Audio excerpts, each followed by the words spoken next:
Welcome back to Recap Machine. Today I'm going to recap the movie Tales of the Unusual live stream released in the year 2020. Agaki works in a media company and is often overworked by his bosses. One day he returns to the office with his co-worker after a long day of shooting. On giving his boss a call, he is asked to complete research for the next interview. He reluctantly walks into the office, even though all he wants to do is go back home. Agaki soon gets bored and starts to live stream on a streaming website. He has always wanted to be a social media influencer but hasn't been successful yet. After starting the live stream, he welcomes his audience, even though there's only one member. Agaki believes that since he is in a TV broadcasting station, people will find the stream interesting. He talks about his experience being an assistant director in a show about food. However, it is almost as if he is talking to himself because the number of viewers does not go up. Wanting to do something out of the box, he eats his lady co-worker's leftover food. Still, he gets only 10 views and 0 likes. All of a sudden, a viewer comments that he knows a way to increase the viewer count in any live show. Following the comment, he sends a link to the chat box. Agaki doesn't think much of it before clicking the link,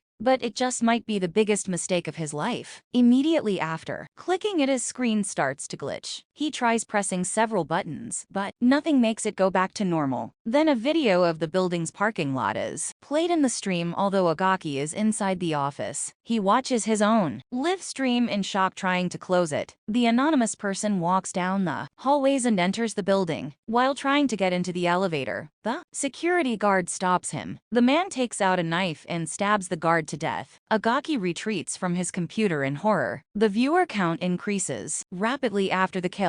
Most of them think it is a prank and ask Agaki to end the live show. From the audience's point of view, Agaki seems to have killed the guard because it was his stream. The killer now gets on the elevator and makes his way to the upper floors. Agaki does everything he can to close the stream, but nothing works. He writes that the broadcast has ended in the chat box to try to send everyone away, but none of the audience leaves. Now the killer is in the hallways walking towards where Agaki is. He realizes this and starts to panic. Right before the killer walks in, he hides under the table and watches the stream on his phone. The killer walks closer and looks at Agaki's desk, but thankfully doesn't find him. Then he walks back to the hallways when suddenly someone comments that the assistant director is hiding under the table. The killer looks through the window and sees Agaki hiding in the corner. Agaki also notices that the killer has seen him and runs for his life. He impatiently waits for the elevator while hoping the person wouldn't find him, but on looking at the stream, he notices that the killer is walking towards him. Agaki then rushes down the stairs and ends up on the floor below. He runs to the bathroom and hides inside a stall. Back in the stream, the killer seems to be walking down the hallway. He is about to pass the bathroom without checking it,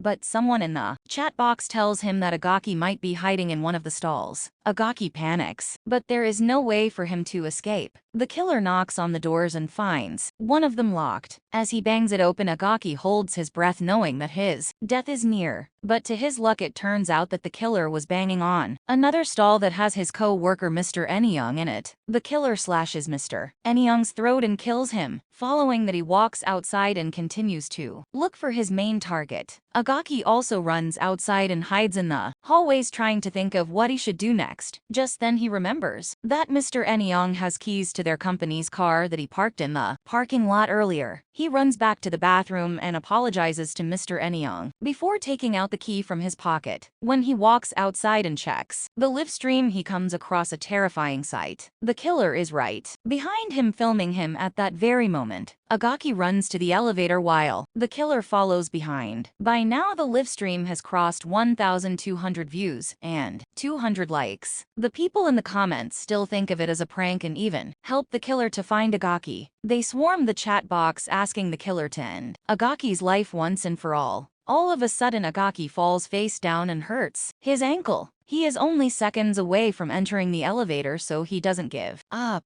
As the killer catches up to him, he limps towards the elevator and closes the door only seconds before being caught. The killer's knife is also lost. While trying to get in, Agaki falls to the floor, trying to catch his breath. On reaching the parking lot, he quickly gets inside the car. locks it and breathes a sigh of relief. He checks the live stream one last time and is surprised again. The killer is right outside with his camera directly pointed at Agaki. He immediately tries to start the car, but it doesn't work. As a frustrated Agaki yells for it to start, the killer walks to a fire extinguisher to use it to smash the window and break into his car. He picks it up and is seconds away from hitting the window when suddenly a viewer comments that he really needs to call the police. The comment makes the killer stop. Agaki, who had been bracing himself for the impact, is confused and doesn't know what to do. The killer turns around and ends the live show at more than 5,000 views and 1,000 likes. Agaki is beyond relieved to see that it ended. When he looks up from his phone, the security guard and Mr. Enyang, who are supposed to be dead, stand in front of the car. Agaki laughs at the absurdity of the situation and claims that he knew it was a prank. Since they work for a media company, he believes that they were filming a reality prank show. But then he looks back to his phone and notices that the live stream has started again. The same person who had commented about calling the police earlier now says that he is curious about what will happen next. Following the comment, many viewers demand to watch the ending no matter what. Agaki asks them to stop through the phone,